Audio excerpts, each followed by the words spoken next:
Welcome to This Week in Education Law School Administrator's Guide, Episode 25. Today we'll focus on a case that poses four questions. First, do at-will employees have procedural due process rights? Second, what is a property interest in employment? Third, is a verbal offer from a school district superintendent sufficient to create a property interest in continued employment? And fourth, can an administrator have a property interest in continued employment without a signed employment agreement? Here is the case. In the summer of 2019, Quintana Bounds was hired as a director of student services by a school district's Board of Education in the state of Illinois. Her contract was for a one-year term starting on July 1st, 2019, and not extending beyond June 30, 2020. As an at-will employee, the Director of Student Services had no guarantee of contract renewal.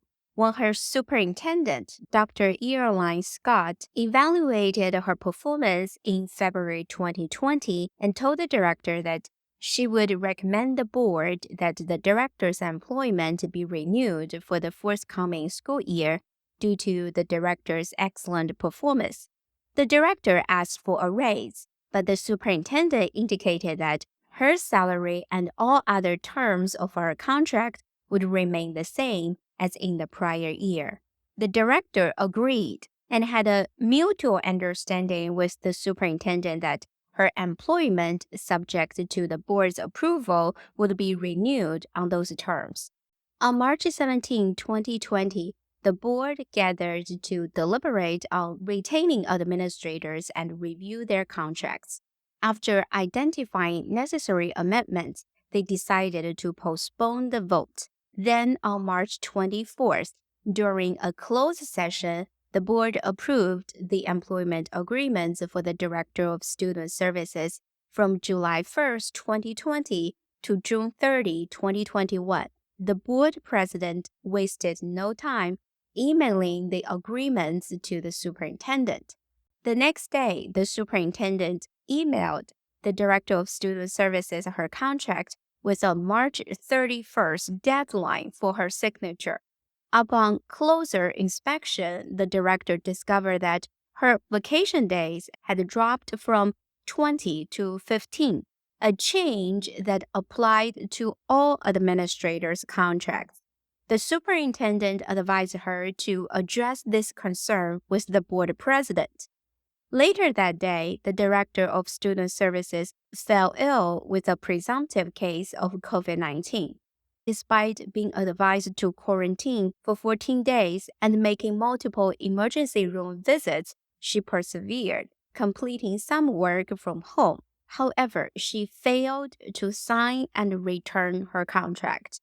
When the superintendent reminded her on April 1st, the director of student services admitted she wanted her attorney to review the agreement. The superintendent cautioned the director about a precedent of releasing an administrator who missed the deadline. By April 2nd, the director of student service position was posted as vacant due to her unsigned contract. Ultimately, she never signed the contract or reapplied for her position, which was filled in June 2020. She completed her initial one-year term and filed a lawsuit against the school district, the school board members, and the superintendent. The director argued that the school district deprived her of procedural due process by rescinding her employment agreement and posting her position as vacant without proper notice or a chance to be heard. Let's look at the four questions posed at the beginning of this video. First, do at-will employees have procedural due process rights? An at-will employee is an employee who works for an employer without a fixed-term employment contract or agreement. Fixed-term employment contracts are commonly used for short-term or temporary work arrangement or for projects with a defined start and end date. They can also be used for longer-term employment arrangements if both the employer and the employee agree to a fixed term. At-will employment means that the employee can be terminated at any time with or without cause by the employer or the employee. An employer can terminate an at-will employee's employment for any reason as long as it does not violate anti-discrimination laws or other legal protections. Similarly, an at-will employee can resign from their job at any time without providing a reason. At-will employees in K-12 school systems may include teachers, administrators, and support staff who do not have an employment contract or collective bargaining agreement that provides additional job security or employment protections. These employees may be hired for a specific term, such as a school year, but their employment can be terminated at any time with or without cause by the employer or the employee. However, some positions in K-12 school systems may be exempt from at-will employment, such as employees covered by a collective bargaining agreement or those with specific contractual provisions that provide additional job security. Teachers with tenure are not considered at-will employees. Tenure is a form of job security that provides teachers with additional protections against arbitrary dismissal. The specific law and regulations regarding tenure may vary by state, but generally, tenure is granted after a probationary period, during which time a teacher's performance is evaluated. Once tenure is granted, a teacher can only be dismissed for cause such as poor performance, misconduct, or a reduction in force due to budgetary constraints. Dismissal for cause generally requires notice and an opportunity for hearing before an impartial decision maker. In general, at-will employees do not have a procedural due process right to notice and a hearing before their employment is terminated. There may be some exceptions to this general rule. You'll need to refer to your state or laws to see if they provide additional protections or due process rights for at-will employees. A property interest refers to an entitlement or expectation that an employee has in their continued environment, which is protected under the Due Process Clause of the 14th Amendment. Property interests in employment can be created by various sources, such as an employment contract, a collective bargaining agreement, or state or federal law. If an employee has a property interest in their job, they are entitled to certain procedural protections before their job can be terminated or their benefits can be changed, such as notice and an opportunity to be heard. In this case, the director did not have a property interest in her employment with the school district. The director was initially hired for a one-year term as an at-will employee, meaning her employment could be terminated at any time, with or without cause, by the employer or the employee. Her employment contract contained no provision for renewal, and she did not have a statutory or contractual right to continued employment or other job protections. Third, is a verbal offer from a school district superintendent sufficient to create a property interest in continued employment?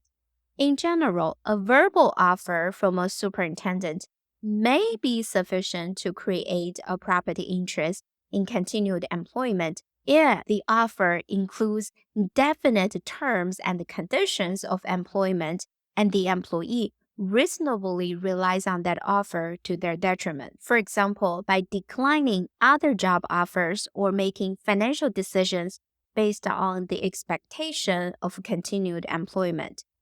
The director argued that she had a mutual understanding with the superintendent that her employment would be renewed for the forthcoming school year. However, in this case, the relevant statute only implicitly allowed for oral agreements for terms of 1 year or less, and the board had offered the director a written agreement. Therefore, a verbal offer from the superintendent was not sufficient to create a property interest in continued employment. The court held that the director did not have a property interest because she had not signed the employment agreement that was offered to her and therefore had no enforceable expectation of continued employment. Fourth, can an administrator have a property interest in continued employment without a signed employment agreement? In this case, the answer is no. The administrator argued that she had an oral agreement with the superintendent that she would be employed for another year on the same terms as the previous year, and that the school board's subsequent vote to approve her employment was a ratification of that agreement. However, the court disagreed with the administrator's argument because there was no written agreement and the school board's vote tied to the terms set forth in the subsequent written contract. It is important to have clear and unambiguous documentation in employment agreements. The takeaway for administrators is clear. An administrator does not have a property interest in continued employment if they have not signed a contract or agreed to the terms of the offer agreement. When it comes to accepting job offers, the court made it crystal clear that deadlines for acceptance are crucial and can be communicated even outside the proposed contract. In this case, the deadline to sign the contract was actually included in the superintendent's email, which was attached to the email itself, but not in the actual contract. Here is the thing. If you want to keep your job, you better respond to those employment offers on time and take proactive steps to secure your position. Even if you are going through a tough time, like dealing with an illness, you still have to do your part and meet your employment obligations. You could have even asked for more time to respond or requested a written extension for the deadline. The court acknowledged the director's situation of having contracted COVID-19 and being quarantined at home for 14 days, but the court noted that she was capable of doing work during that period. It's important to communicate with your employer if you are facing challenges and seek accommodations if needed while still meeting your obligations. And if you don't sign that employment agreement, you risk losing your job. That's exactly what happened to this administrator. She didn't sign the agreement or request more time, and she lost her position when it was posted 2 weeks later. The case we've discussed today serves as a valuable reminder for the importance of a clear documentation of employment agreements, timely responses to employment offers, and the risk associated with failing to meet deadlines. Even if an employee is dealing with a difficult situation like being sick, you still have a responsibility to talk to your employer, seek accommodations if needed, and meet the contract acceptance deadlines, even if they're not included in the proposed contract. I hope this case has provided you with useful insights and best practices for navigating employment offers and agreements. Thank you for watching. I'll see you in the next video.